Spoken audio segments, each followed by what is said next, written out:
ధన్యవాదాలు అధ్యక్ష. అధ్యక్ష, మీరేమో ఒకటే క్వశ్చన్ మీద మాట్లాడాలంటున్నారు సార్. మా రామగుండం కాన్స్టిట్యున్సీ ఒకప్పుడు ఈ రాష్ట్రంలో ఎవరైనా వస్తే ఉద్యోగాలు దొరికేటి అధ్యక్ష.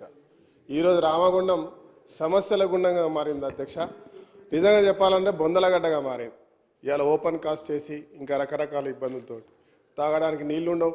అనేక సంక్షేమాలు గత 10 సంవత్సరంలో అన్నీ అనౌన్స్ చేయడం, దానికి తగిన డబ్బులు రాక మరి అన్నీ ఆగిపోయినాయి అధ్యక్ష. ప్రధానమైన సమస్య అధ్యక్ష, మా ప్రాంతం సింగరేణి సంబంధించిన ప్రాంతం అధ్యక్ష. దాదాపు సింగరేణి పర్మనెంట్ కార్మికులు ఈరోజు 40,000 పైన ఉంటే వారికంటే ఎక్కువ పనిచేసేటువంటి కార్మికులు ఇలా కాంట్రాక్ట్ కార్మికులు ఉన్నారు అధ్యక్ష. ఇక్కడ మా ఇండస్ట్రీస్ మినిస్టర్ ఉన్నారు, తర్వాత మా ఎనర్జీ మినిస్టర్ గారు ఉన్నారు. కాబట్టి వారికి నేను అప్పీల్ చేస్తున్నా అధ్యక్ష. గత ప్రభుత్వం మరి అనేక మార్లు దాదాపు 2 నెలలు కంటిన్యూగా ధర్నాలు చేశారు అధ్యక్ష. మా దగ్గర కార్మికులందరూ వాళ్ళ బాధలు వర్ణాతీరం అధ్యక్ష. పొద్దున్న నుంచి సాయంత్రం వరకు పనిచేయాలి, కూలి పని నుంచి మొదలుపెట్టుకుంటే ఇలా బొగ్గు తీయడంలో కూడా వాళ్ళ ప్రధాన పాత్ర ఉంది అధ్యక్ష. బొగ్గు కానీ పర్మనెంట్ కార్మికునికి ₹1,00,000 వస్తుంది అధ్యక్ష. 60,000 నుంచి మొదలవుతుంది. ఇక్కడ కాంట్రాక్ట్ కార్మికుడు పనిచేసేటువంటి వాడు 8,000, 10,000, అది కూడా పూర్తి స్థాయిలో ఉద్యోగం దొరకక కొన్నిసార్లు 6-7 కూడా వస్తలేదు అధ్యక్ష. వారికి ఏదైతే వారి యొక్క సుప్రీంకోర్టు డైరెక్షన్ ఉంది అధ్యక్ష, 22 జియో యాక్ట్ ప్రకారంగా అది ఇంప్లిమెంట్ చేస్తే అట్లీస్ట్ సింగరేణి వ్యవస్థను ఇలా పర్మనెంట్ కార్మికులతో సమానంగా నడిపిస్తున్నటువంటి వారికి న్యాయం చేసే విధంగా చేయాలి అధ్యక్ష. వారు చనిపోతారు అధ్యక్ష. మా ప్రాంతంలో ఒక యాక్సిడెంట్ జరిగితే 6 ముక్కలైనారు అధ్యక్ష.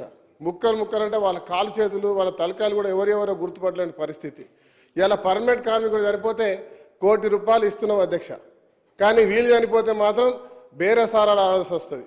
కూరగాయలు ఉన్నట్టుగా ₹1 లక్ష, 2 లక్షలు, 3 లక్షలు అనుకుంటూ ఆ 30-40 లక్షలకు సెటిల్ చేస్తారు అధ్యక్ష. అది కూడా తిరిగి వాళ్ళు విసికి వేజారిపోతారు. ఆ డబ్బులు ఇప్పటివరకు రావా అధ్యక్ష. నేను ప్రభుత్వాన్ని మీ ద్వారా కోరుతున్నా అధ్యక్ష, అట్లీస్ట్ సింగరేణి, ఎన్టీపీసీ, ఆ ప్రాంతంలో కేశారాంలో ఇవన్నీ కూడా సింగరేణి సంబంధించినటువంటి వారి యొక్క నిధుల్లో నుంచి వాళ్ళకు ఉద్యోగాలు ఇవ్వచ్చు అధ్యక్ష. వారికి ఖచ్చితంగా మరి హై పవర్ వేతనాలు ఏవైతే ఉన్నాయో ఆ హై పవర్ వేతనాలలో కూడా అధ్యక్ష స్కిల్డ్, సెమీ స్కిల్డ్, అన్స్కిల్డ్ వాళ్ళకి ఆ రకంగా వేసుకున్నా కూడా ఒక్కొక్కరికి 18 నుంచి 20-25 వేలు మాత్రమే వస్తాయి అధ్యక్ష. ఆ 25 వేలు తీసుకునే వారు సమానంగా పర్మనెంట్ కార్మికులతో సమానంగా పనిచేస్తారు అధ్యక్ష. పర్మనెంట్ చేయకపోయినా ఈరోజు ఇలా నిరుద్యోగ సమస్య అధ్యక్ష. మా దగ్గర ఇంటింటిలో ప్రతి ఇంటికి 2 గ్రాడ్యుయేట్లు ఉంటారు అధ్యక్ష. కూలీ నాలి చేసుకొని మా ప్రాంతంలో ప్రతి ఇంట్లో చదివిపించినటువంటి ఒక మంచి వ్యవస్థ ఉంది. మా ప్రాంతంలో దాదాపు ఈరోజు కూడా 30,000 మంది నిరుద్యోగులు ఉద్యోగాలు లేక ఇంజనీర్లు, ఎంబీఏలు చేసుకుంటూ ఇంజనీరింగ్ పనిచేసిన వాళ్ళు కూడా ట్రాక్టర్లు నడుపుతున్నారు, ఆటోలు నడుపుతున్నారు, సెక్యూరిటీ గార్డ్గా చేస్తున్నారు, కూలి పనికి పోతున్నారు అధ్యక్ష. మొన్న నేను వాడలోకి వెళ్తే ఒక అమ్మాయి వాళ్ళ నాన్నతో మేస్త్రి పని చేస్తుంది. మేస్త్రి పని అంటే తట్టలేపుతున్నారు. ఒక అమ్మాయి ఏమో ప్లాస్టింగ్ చేస్తుంది అధ్యక్ష. చాలా దారుణం అధ్యక్ష. ఆమెను అడిగిన ఏం చదివినామా అంటే నేను ఎంబీఏ అన్నాడు. వాళ్ళ కొడుకు మా తమ్ముడు ఇంజనీరింగ్ అన్నారు. మీరు ఎందుకు మరి ఈ పని చేస్తున్నా అంటే తెలంగాణ వచ్చింది, తెలంగాణ వస్తే మా కుటుంబాలు బాగుపడతాయి, బంగారు కుటుంబాలు అవుతాయి, అందరికీ ఉద్యోగాలు వస్తాయని ఆశించడం. కానీ అన్న మా బతికిదైపోయింది, మా నాన్నకు తినడానికి తిండి లేదు, మా నాన్నకు పెరాలసిస్ వచ్చింది. ఇవాళ ప్రతి 10 ఇండ్లకు ఒక ప్రాంతంలో ఇవాళ ఓపెన్ కాస్ట్ నడి ఊర్లో చేయడం వల్ల ఈరోజు ప్రతి ఒక్క 10 ఇండ్లకు ఒక పెరాలసిస్ పేషెంట్ ఉన్నాడు. ఇవాళ వాళ్ళ కుటుంబాన్ని కాపాడాలంటే మేము ఈ పని చేయాల్సి వస్తుంది అని చెప్పి వాపోతున్నారు అధ్యక్ష.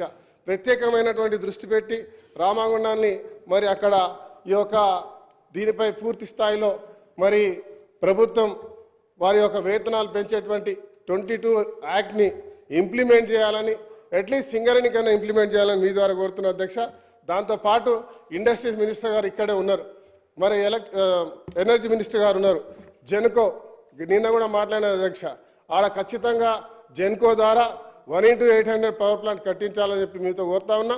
మరి అదే మరి ఇంకా అనేక సమస్యలు ఉన్నాయి. మా ప్రాంతంలో తాగడానికి నీళ్ళు లేవు అధ్యక్ష. మా చుట్టూ చూస్తే గోదావరి ఉంటుంది, అక్కడ రివర్స్ పంపింగ్ వాడు మేడిగడ్డ నీళ్ళు వచ్చినాయి అధ్యక్ష. అక్కడ నుంచి మిషన్ భగీరథ పనిచేయదు అధ్యక్ష. సింగరేణి ఎస్టీపీలు పనిచేయదు అధ్యక్ష. సింగరేణి కార్మికులు బాటిల్లో నీళ్లు పట్టుకొని మేము ఇక్కడ మా ప్రాణాలు పోయే విధంగా పనిచేస్తూ ఉన్నాం, కానీ తాగడానికి నీళ్ళు అని చెప్పి అనేక ధర్నాలు చేశారు అధ్యక్ష. కానీ గత ప్రభుత్వం పూర్తి స్థాయిలో పట్టించుకోలే. మున్సిపాలిటీ సిబ్బంది ఉండదు, ఆ ప్రాంతాల్లో సిస్టమ్ ఉండదు, ఇప్పటివరకు కమిషనర్ లేడు, నిధులుండవు, ఏముండవు అధ్యక్ష.